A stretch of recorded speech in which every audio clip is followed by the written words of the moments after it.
Buenos días, yo soy la profesora Elisenda López Morales. Soy lectora de español por la Agencia Española de Cooperación Internacional y Desarrollo del Gobierno de España en la Universidad Federal do Paraná. Nos encontramos en el área de español del Departamento d'UDELEN, Departamento de Lenguas Extranjeras Modernas, da UFPEGI.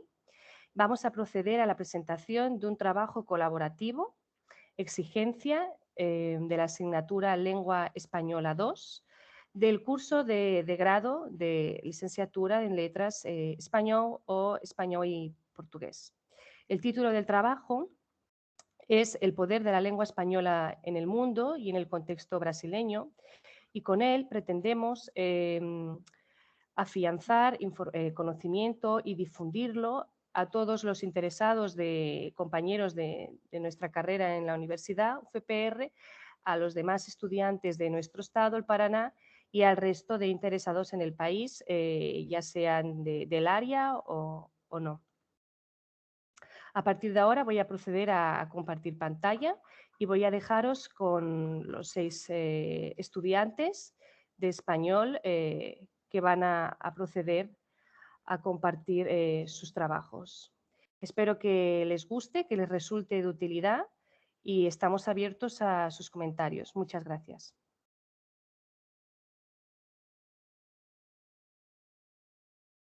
Voy a proceder a compartir pantalla.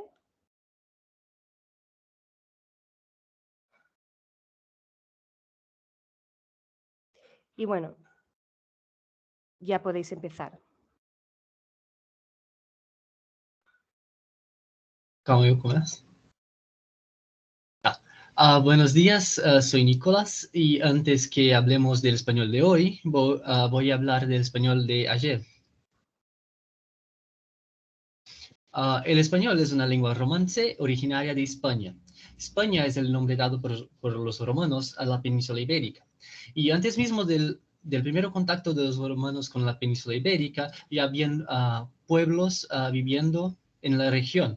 Algunos de ellos son los celtíberos, los íberos y los vascos. Con la expansión del Imperio Romano y la dominación de la península, los pueblos de la región pasan por el proceso de la romanización, en que se impone las costumbres, las leyes y sobre todo la lengua de Roma, que es el latín. Siguiente. El Imperio Romano del Occidente tiene su fin con las invasiones bárbaras y con las invasiones bárbaras, el que también origina el reino visigótico. El reino visigótico ocupa la gran mayoría del territorio de la península ibérica hasta el siglo VIII, cuando empieza la dominación musulmana de la región. La dominación hace con que la élite política y militar de los visigóticos se evada en el extremo norte de la península con la creación del reino de Asturias, que más tarde da origen al reino de León, y en el siglo IX da origen al condado de Castilla, donde van a surgir los primeros indicios del castellano. Siguiente. Es solo en la Baja Edad Media que la dominación musulmana va a tener su fin.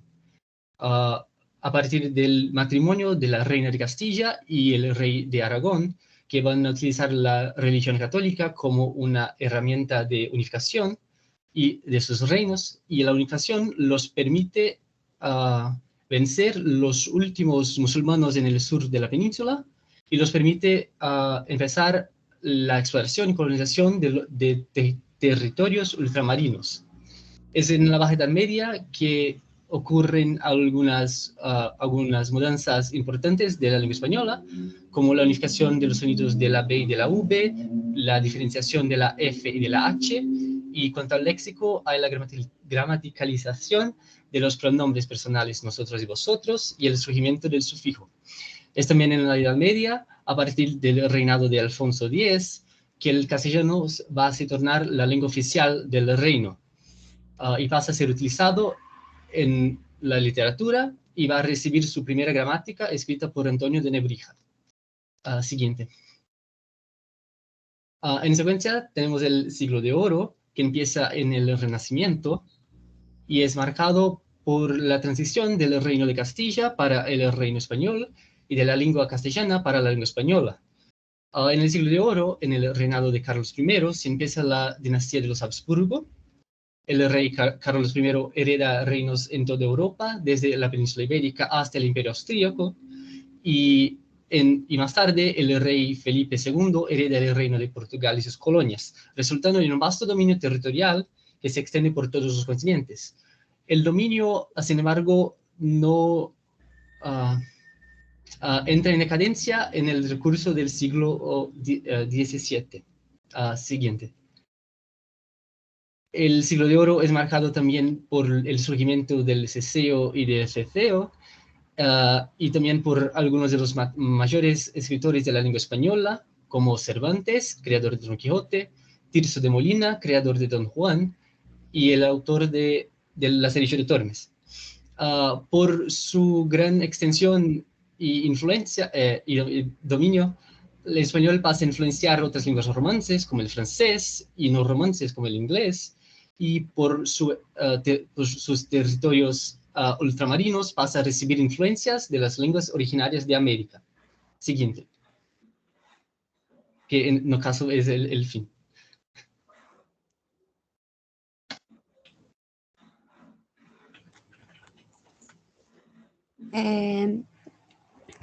Como ha mencionado Nicolás, los siglos XVI y XVII son los siglos de oro y son un periodo marcado por la expansión imparable de la lengua española, principalmente con el descubrimiento de la América en 1494, cuando Cristóbal Colón partió en busca de las Indias, pero en lugar encontró el continente americano, que luego fue colonizado por los europeos, que han impuesto su cultura y lengua en los pueblos nativos. El proceso de implantación lingüística permitió que la lengua española tuviese una convivencia con las lenguas nativas americanas y las lenguas africanas debido al gran número de africanos llevados hasta la América por esclavismo.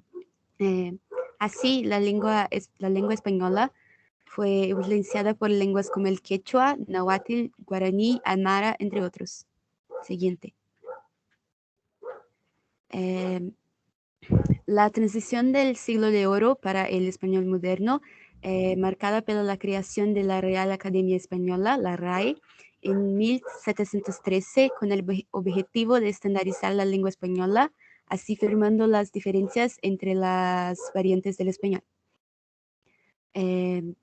Los siglos XVIII y XIX fueron escenario para las transformaciones de la sociedad, la economía y cultura, especialmente con las independencias de las repúblicas hispanoamericanas que repercutieron en la configuración lingüística del español, pues cada república creó su propia identidad lingüística.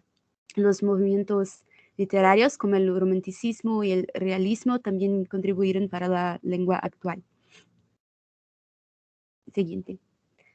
El siglo XX fue un periodo de muchos conflictos, emigraciones, innovaciones tecnológicas que cambiaron nuestra manera de vivir, así como el surgimiento de centros urbanos en la América Latina que tienen un papel protagonista en las mudanzas lingüísticas.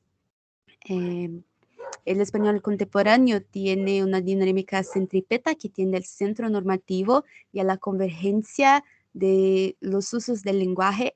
Por otro lado, una dinámica centrífuga que tiende a la formación de normas y usos específicos dentro de cada comunidad lingüística.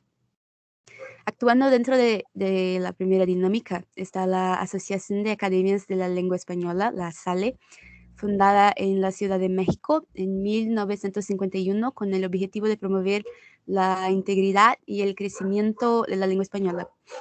En las ciudades también podemos identificar variaciones a niveles morfológicos, como el loísmo, a niveles sintácticos, como en los tiempos verbales, léxicos, como en palabras diferentes, como muchacho y gurí, que son palabras diferentes, pero tienen el mismo significado, y fonéticos, como en el ceceo y el ceceo. En el siglo XX también se sucedió la alfabetización masiva de los hispánicos. Siguiente. El proceso de globalización actual promueve la diversidad lingüística y cultural, y la comunidad hispanohablante puede ser clasificada en 3 círculos. El primero son los que tienen el español como lengua materna. El segundo como son hablantes de español como lengua extranjera, así como los bilingües que hablan español y quechua o náhuatl en la América Latina. Y los terceros círculos son los que tienen el español como lengua materna, pero no viven en lugares donde el español es una lengua hegemónica. Hay también otras lenguas que son las de la esfera hispánica, como el judeo-español, el tagalog, spanglish y el portuñol, famoso portuñol. Además, medios como la televisión, la internet, los libros, divulgan una ortografía común y por eso son considerados recursos que difunden la lengua en diferentes regiones del mundo. Y siguiente son la bibliografía y eso.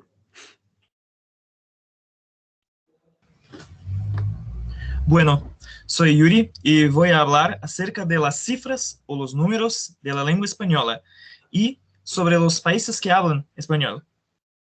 La lengua española tiene cerca de 493 millones de hablantes nativos. Es la segunda lengua con más hablantes nativos, tras del chino mandarín.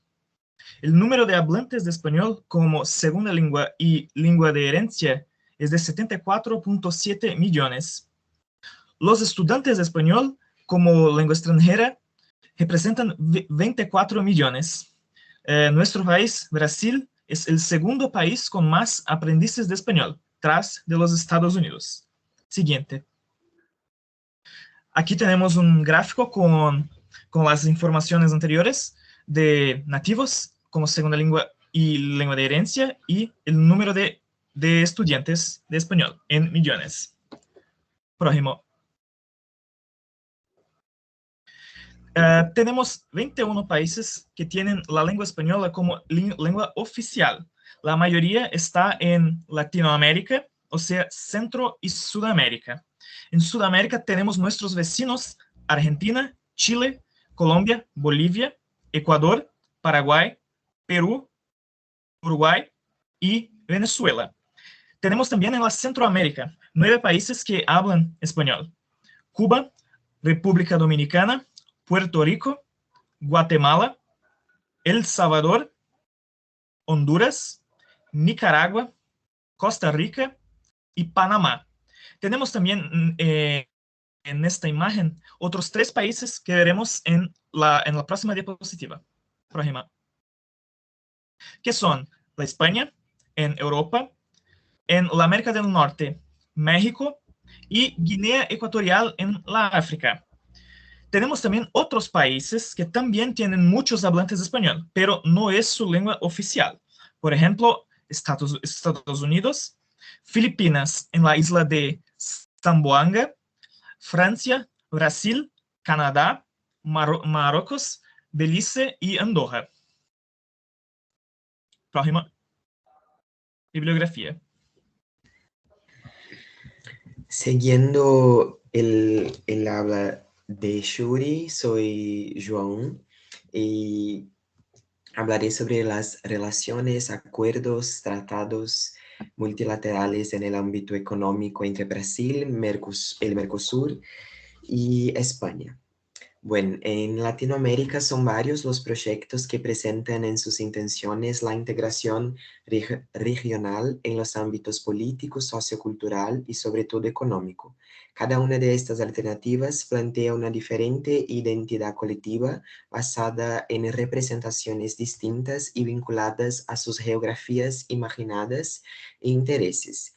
Entre los movimientos multilaterales apunto el Mercosur, que es el Mercado Común del Sur, formado en 1991 por Brasil, Argentina, Paraguay y Uruguay, y tiene hoy otros países asociados.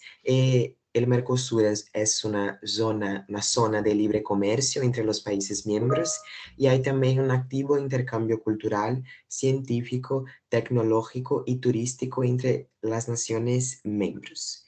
El ALCA de 1994 es el acuerdo que define el área de libre comercio de las Américas e ideológicamente está vinculado al panamericanismo, es decir, la integración de las Américas bajo la hegemonía estadounidense.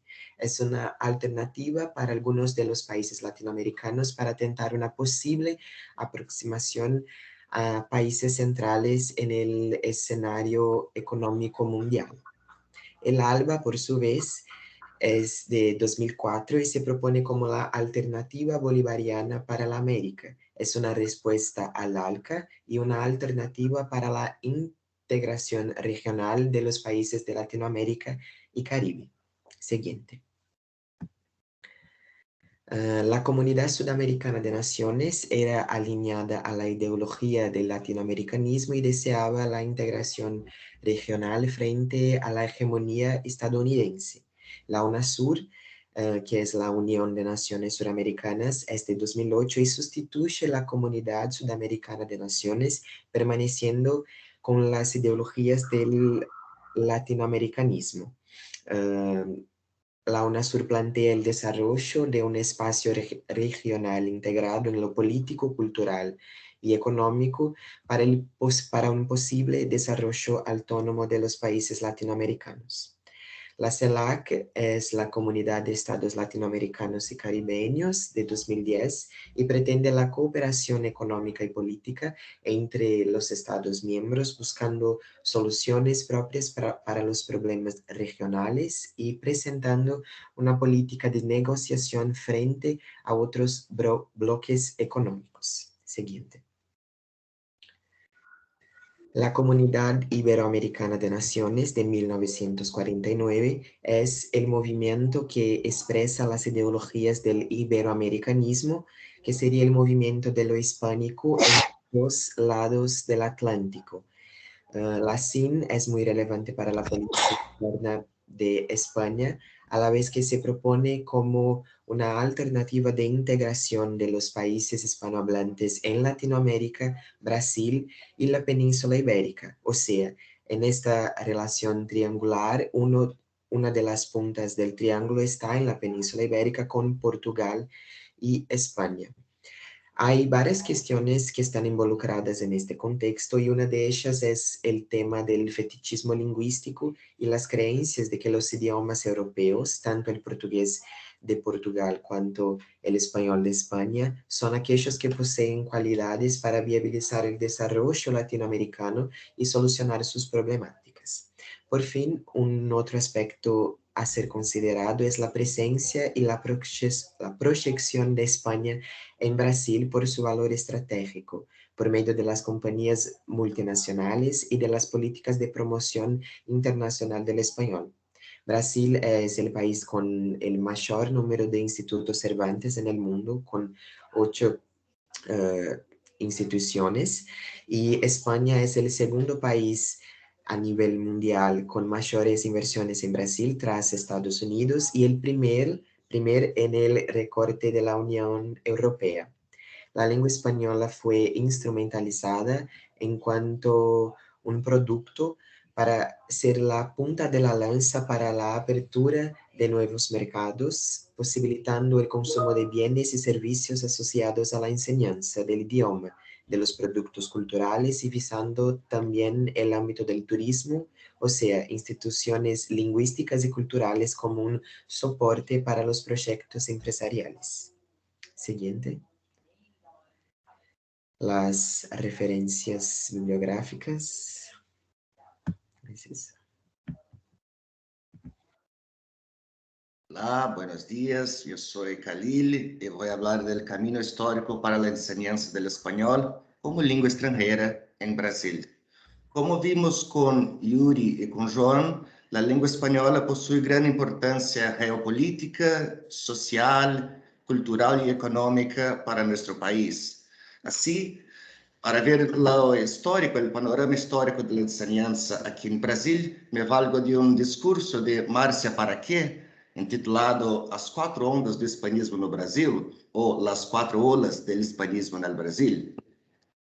Este discurso hace una analogía con las cuatro olas del feminismo, que es una teoría de Núñez Varela, y ha presentado en el 21º Congreso Brasileño de Hispanistas, en septiembre de 2020, en conmemoración a los 20 años de ABH, que es la Asociación Brasileña de Hispanismo. Así, para que hace la división por marcos históricos, como veremos. Próximo. La primera onda empieza, según ella, por Antenor Nacientes, que fue un filólogo y lexicógrafo brasileño. Esta ola se caracteriza por profesores extranjeros o con formación académica en lenguas neolatinas, que además de español son el francés, el italiano, etc. Y también en la primera onda el aprimoramiento de los profesores era más personal que institucional. Muchas veces los profesores debían salir del país a obtener un posgrado, por ejemplo, y la concepción de la propia lengua española era muy sistémica y apoyada en la literatura clásica de la España. Próximo. La segunda ola se inicia pelo parecer 283 de 1962, que estableció la dupla habilitación para los cursos de letras. Así, se podría hacer la especialización solamente en español. A mayor movilización de los profesionales para las creaciones de las APE, que son las asociaciones de profesores de español, y también luchas políticas, como por ejemplo el retorno del español como disciplina escolar. Había un pensamiento también de una cierta interferencia de los españoles, tanto al gobierno cuanto a otras instituciones como el Instituto Cervantes, y surgía un deseo de una vertiente del hispanismo efectivamente brasileña. Así, también se observa la ampliación de las materias estudiadas, no solo la literatura, pero también la lingüística, en los estudios lingüísticos y la sociolingüística. Próximo. La tercera ola se inicia en los años 2000 con la creación de la ABH, Asociación Brasileira de Hispanismo. Y también tenemos, tras 5 años, la ley 11.161 de 2005, que pone una oferta obligatoria de la lengua española en la enseñanza secundaria brasileña. Así, tenemos un mayor rol también de las pesquisas, que ahora no son solamente de estudios literarios y de lenguaje y lingüística, mas también la pesquisa de la propia enseñanza del español como lengua extranjera en Brasil. Tenemos también mayor pluralidad del hispanismo brasileiro y también mayor producción editorial. Y por fin tenemos el próximo slide. La cuarta ola, que se inicia, según la autora, de la ley 12.415 de 2017, que hace la revocación de la aludida ley 11.161 de 2005. Así, surge un movimiento, #FicaEspanhol, para que la asignatura de español vuelva a ser obligatoria para la enseñanza secundaria. Y esta cuarta ola es muy marcada pelo uso de las redes sociales, o que da ainda más pluralidad para el movimiento. Y la bibliografía es el texto de Paraqué. Buen día, soy Desiree, entonces sigo con las APES. Las APES fueron creadas por profesores universitarios que se articularon y crearon la primera APE en Río de Janeiro en 1981. Después fueron surgiendo otras APES en los demás estados como São Paulo en 1983, Rio Grande do Sul en 1984 y Paraná en 1985. La lucha de las APES es por la implantación del español como asignatura escolar, también promover encuentros de profesores de español como lengua extranjera, promover también cambios de vivencias y discusión de proyectos políticos de planteamiento lingüístico. Siguiente, por favor.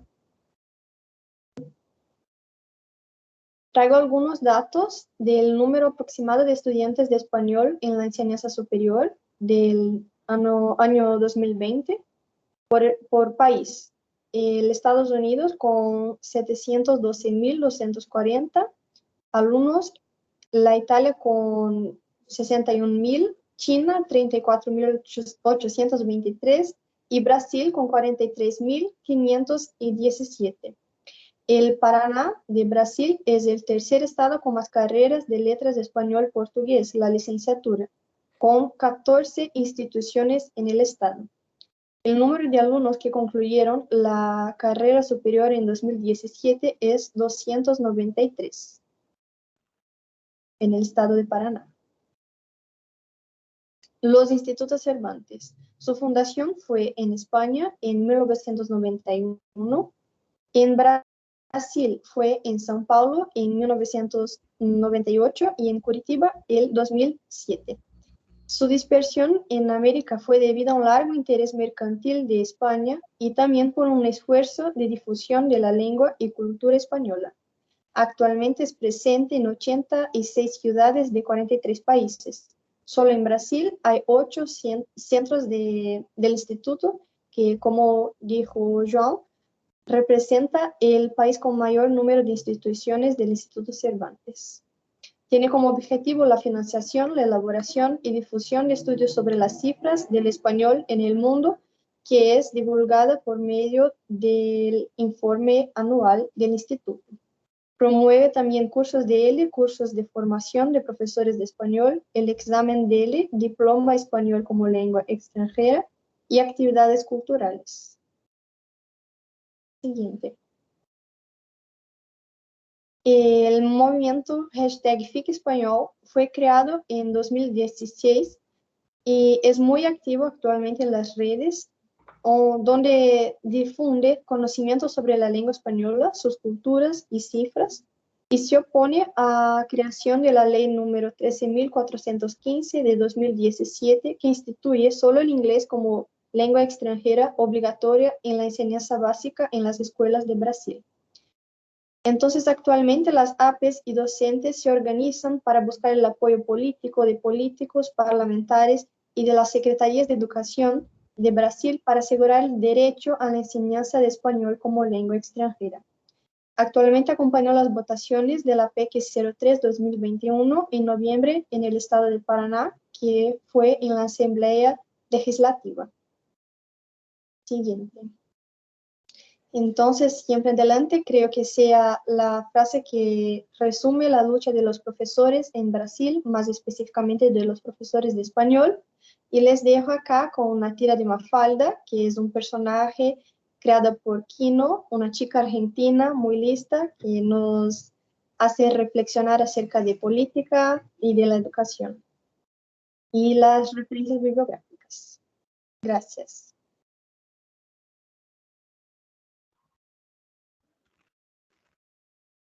Bueno, muchas gracias a todos vosotros. Espero que a los oyentes que nos escuchen en diferido les resulte útil y les haya gustado. Bueno, un saludo a todos. Hasta pronto.